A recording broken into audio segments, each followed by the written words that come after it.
Hello friends, आप सभी का स्वागत है DKP एकेडमी में। मैं दीपक कुमार आप सभी का स्वागत करता हूं।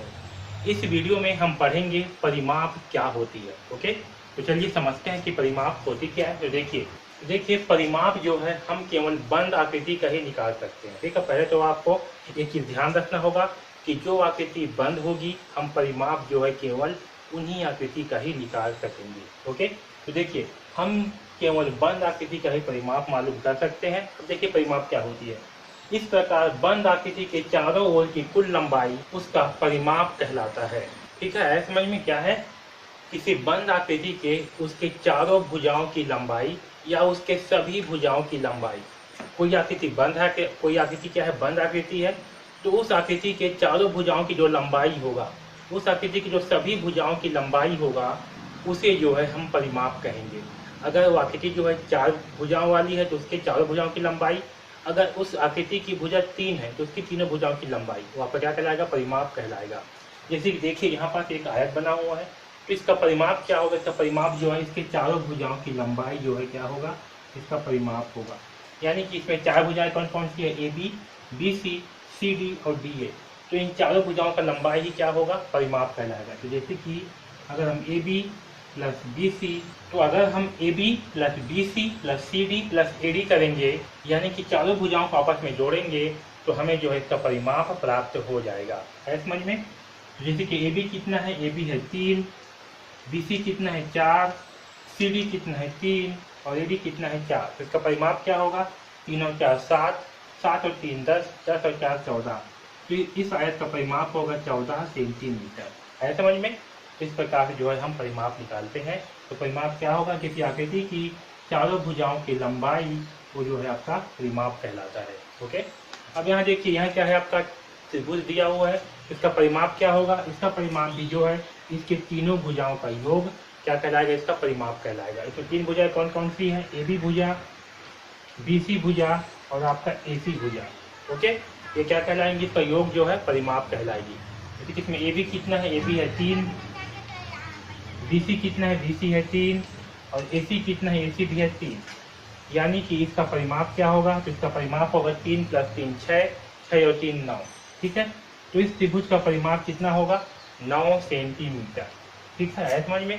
अब यहाँ देखिए, यहाँ पर जो एक वर्ग बना हुआ है जिसका परिमाप क्या होगा, ये भी क्या है, आपका एक बंद आकृति है, इसका ही परिमाप क्या होगा, तो इसके चारों भुजाओं का योग जो है इसका परिमाप होगा। तो इसके चारों भुजाएं क्या क्या होंगी, AB, इसकी 4 भुजाएं होंगे AB, BC, CD और DA।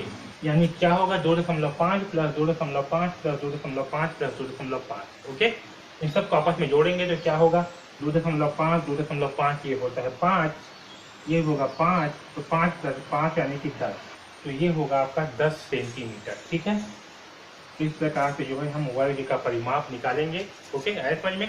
तो किसी भी आकृति का परिमाप क्या होता है, बंद आकृति के चारों ओर की कुल लंबाई उसका परिमाप कहलाती है। ओके, है समझ में। तो इस प्रकार से जो है हम परिमाप निकालेंगे। ठीक है, तो इस वीडियो में बस इतना ही। DKP एकेडमी से जुड़ने के लिए धन्यवाद। इस वीडियो में जो है वर्ग का परिमाप निकालेंगे। ठीक है, देखिए यहाँ पर क्या दिया हुआ है, वर्ग का परिमाप निकालना है। प्रत्येक भुजा 8 मीटर। तो वर्ग क्या होती है, जिसकी चारों भुजाओं की लंबाई एक समान हो, उसे जो है वर्ग कहते हैं। ठीक है, देखिए यहाँ पर जो है एक भुजा की लंबाई दिया है 8 मीटर, यानी कि एक भुजा की लंबाई कितना है, 8 मीटर।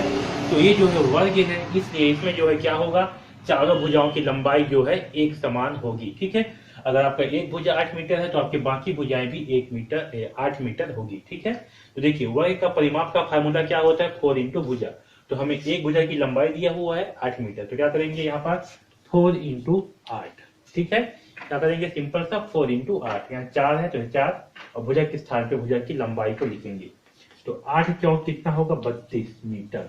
क्या होगा, 32 मीटर। यानी कि ये वर्ग का परिमाप क्या होगा, इसकी भुजा 8 मीटर है तो होगा 32 मीटर। यानी कि अगर वर्ग की जो है चारों भुजाओं को नापेंगे, ठीक है, क्या करेंगे, चारों भुजाओं को मापेंगे तो कितना आएगा, 32 मीटर आएगा। ठीक है, देखिए यहाँ पर किस में दिया है आपका प्रश्न में, मीटर में, तो आपका उत्तर भी किस में आएगा, मीटर में आएगा। इसे ध्यान रखना है ना। चलिए देखिए दूसरा क्वेश्चन में, प्रत्येक भुजा कितना है, 11 मीटर। तो वर्ग का परिमाप क्या होता है, 4 × भुजा। ठीक है, तो यहाँ लिखेंगे 4, एक भुजा कितना है 11, तो यहाँ लिख देंगे 11। क्या लिखेंगे? 11। ठीक है, तो 11 चौक कितना होता है? 44। क्या होता है? 44। ये किसमें दिया है? मीटर में। तो ये भी आपका आएगा मीटर में। किसमें आएगा? मीटर में। तो आपको उत्तर क्या होगा? 44 मीटर। ठीक है, पहला का उत्तर होगा 32 मीटर और दूसरा का होगा 44 मीटर। ठीक है, तो इस प्रकार से जो है हम y का परिमाप निकालेंगे। बस ये फार्मूला को जो है आपको याद रखना है, 4 इंटू भुजा को। इस प्रकार से जो है आपका y का परिमाप जो है निकलेगा। चलिए देखिए, हमें क्या करना है, आयत का परिमाप बताओ। ठीक है, लंबाई दी है 25 मीटर, चौड़ाई दी है 20 मीटर। ठीक है, पहला क्वेश्चन में। दूसरा में लंबाई दी है 32 मीटर, चौड़ाई दी है 18 मीटर। तो आयत का परिमाप, आयत क्या होता है? जिसके आमने सामने की भुजा बराबर होती है और जो है आयत कहलाता है। तो लंबाई कितना है? जो है लंबाई है, लंबाई दिया है 25 मीटर और चौड़ाई दिया है 20 मीटर। ठीक है, तो हमें जो है इसका परिमाप निकालना है। तो आयत का परिमाप का फार्मूला क्या होता है? तो आयत का परिमाप, ठीक है, इसका फार्मूला होता है 2 इंटू लंबाई प्लस चौड़ाई। ठीक है, क्या होता है? 2 इंटू लंबाई प्लस चौड़ाई। इस फार्मूले में जो है इस मान को रख देते हैं। क्या करेंगे? 2 इंटू लंबाई कितना है? लंबाई है 25, यहाँ लिखेंगे 25 प्लस चौड़ाई कितना है? तो चौड़ाई है 20, यहाँ लिख देते हैं 20। ठीक है, कितना आएगा? 2 इंटू 25 और 20 कितना आएगा? तो 0 और 5, 5, 2 और 2 4, यानी कि 45। तो 2 इंटू 45 करने पे कितना आएगा? तो आएगा आपका 90। ठीक है, तो कितना आएगा? अब देखिए, यहाँ लंबाई किसमें दिया है? मीटर में। चौड़ाई किसमें दिया है? मीटर में। दोनों किसमें दिया हुआ है? मीटर में। तो आपका उत्तर भी किसमें आएगा? मीटर में आएगा, इसे ध्यान रखना। ठीक है, तो ये पहला क्वेश्चन में जो है आयत का परिमाप क्या आएगा? तो आयत का परिमाप आएगा 90 मीटर। क्या आएगा? 90 मीटर। परिमाप मतलब क्या? कि जो इसके किनारे है, ये भुजा, इसके भुजा की लंबाई कितनी है? इसके चारों भुजा की लंबाई होगा आपका 90 सेंटीमीटर। ठीक है, चलिए अब दूसरा क्वेश्चन को बनाते हैं। ठीक है, तो दूसरा क्वेश्चन में क्या दिया हुआ है? 32 मीटर और 18 मीटर। तो आयत का परिमाप क्या होता है? आयत का परिमाप ये होता है 2 इंटू लंबाई प्लस चौड़ाई, है ना। ठीक है, यहाँ पास इसका मान रख देते हैं। 2 इंटू लंबाई कितना है? लंबाई है 32 प्लस चौड़ाई कितना है? 18। ठीक है, इसे जो है सॉल्व करते हैं। 2 इंटू 8 और 2 10 की शून्य, हासिल 1, 3 और 1 4 और 1 5, ये होगा 50। ठीक है, तो 50 इंटू 2 करने पे कितना आएगा? 100। ये किसमें दिया है? अब देखिए, लंबाई किसमें दिया है? मीटर में। चौड़ाई किसमें दिया है? मीटर में। तो आपको उत्तर भी किसमें आएगा? आपको उत्तर भी आएगा मीटर में। ठीक है, तो ये दूसरा क्वेश्चन में क्या होगा? आयत का परिमाप होगा 100 सेंटीमीटर। ठीक है, पहला में होगा आपका 90 मीटर और दूसरा में होगा 100 मीटर। ठीक है, तो ये फार्मूला को जो है याद रखना और इसी फार्मूले में जो है इस मानों को जो है रख देना, तो आपका परिमाप जो है निकल करके आ जाएगा। ठीक, तो आयत का परिमाप जो है इस प्रकार से निकालने हैं। ओके,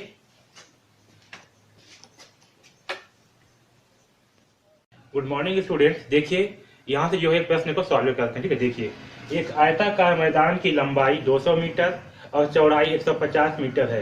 तो बताओ कि मैदान का एक पूरा चक्कर लगाने में राजू को कितना मीटर दौड़ना पड़ेगा। ठीक है, क्या बोल रहे हैं? एक आयताकार मैदान दिया है। आयताकार मतलब इस प्रकार का जो है दिया हुआ है। आयताकार मतलब क्या होती है? जिसके आमने सामने की भुजा बराबर हो, यानी कि ये भुजा और ये भुजा, ये भुजा और ये भुजा दोनों आपस में क्या हो? बराबर हो, इसे जो है आयताकार कहते हैं। ठीक है, तो क्या दिया हुआ है हमें? आयताकार मैदान की लंबाई दिया हुआ है। लंबाई दी है 200 मीटर और चौड़ाई दी है 150 मीटर। ठीक है, तो बोल रहा है कि राजू को जो है इस मैदान का यहाँ से लेकर के यहाँ तक पूरा दौड़ना है। ठीक है, तो राजू जो है कितना मीटर दौड़ना पड़ेगा, ये जो है हमें निकालना है। ठीक है, यानी कि हमें जो है इसका परिमाप निकालना है, क्योंकि यहाँ से लेकर के यहाँ तक, यहाँ से यहाँ तक, यहाँ से यहाँ तक और यहाँ से यहाँ तक दौड़ना है राजू को। यानी क्या करना है? हमें जो है इसका परिमाप ही निकालना है। ठीक है, तो देखिए, आयत का परिमाप क्या होता है? आयत का परिमाप बराबर होता है 2 इंटू लंबाई प्लस चौड़ाई। ठीक है, ये जो है इसका फार्मूला होता है। इस फार्मूले को याद रखिए। ठीक है, हमें प्रश्न में क्या दिया है? आयताकार मैदान की लंबाई 200 मीटर और चौड़ाई जो है 150 मीटर दिया हुआ है। ठीक है, तो देखिए, इसको जो है इस फार्मूले में रख देते हैं। यहाँ 2 लिखाया है तो नीचे लिखेंगे 2, इंटू है तो इंटू, लंबाई है यहाँ पास, लंबाई कितना है? 200 मीटर। ठीक है, तो यहाँ लंबाई की जगह हम क्या लिख देंगे? 200, याद रखना। ठीक है, लंबाई की जगह हम क्या लिखेंगे? 200। बीच में क्या है? प्लस, तो यहाँ भी प्लस करेंगे। चौड़ाई कितना है 150 मीटर, तो यहाँ लिख देंगे 150, इसे जो है ऐसे करेंगे। ठीक है, अब यहाँ 2 है, इसको जो है 100 कर देते हैं। तो ये 200 प्लस 150 को जो है पहले जोड़ देंगे। क्या करेंगे, इस 200 और 150 को जो है पहले जोड़ देंगे। चलिए जोड़ते हैं, 0 0 0, 0 और 5 5, 2 और 1 3, कितना होगा 350। ठीक है, तो यहाँ लिख देते हैं 350। ओके, अब 350 इंटू 2 करेंगे, कितना आएगा 2 शून्य 0, 2 पंचे 10 की शून्य, हासिल आएगा 1, 3 2 3 6 और 1 7, तो आएगा आपका 750। ठीक है, ठीक है, तो पूरा करते हैं 350 पूरी 2, कितना आएगा 2 शून्य 0, 2 पंचे 10 की शून्य, हासिल 1, 2 3 6 और 1 7, तो कितना आएगा आपका आएगा 700। ठीक है, तो ये क्या है मीटर। देखिए लंबाई कितनी दिया है आपका मीटर में, चौड़ाई कितने दिया है मीटर में, तो ये भी कितना आएगा आपका, ये भी आएगा आपका मीटर में। ठीक है, तो इसका परिमाप क्या होगा, इस मैदान का परिमाप होगा 700 मीटर। यानी कि राजू को जो है पूरा चक्कर लगाने के लिए कितना मीटर दौड़ना पड़ेगा, तो राजू को जो है इसका पूरा चक्कर लगाने के लिए 700 मीटर दौड़ना पड़ेगा। ठीक है, तो इस प्रकार से जो है ये प्रश्न को बनाना है। ठीक है, इसे ध्यान से देखिए और समझिए। ये फार्मूला को जो है याद रखिए, आयत का परिमाप बराबर ये होता है। ठीक है, तो इस वीडियो में बस इतना ही, धन्यवाद।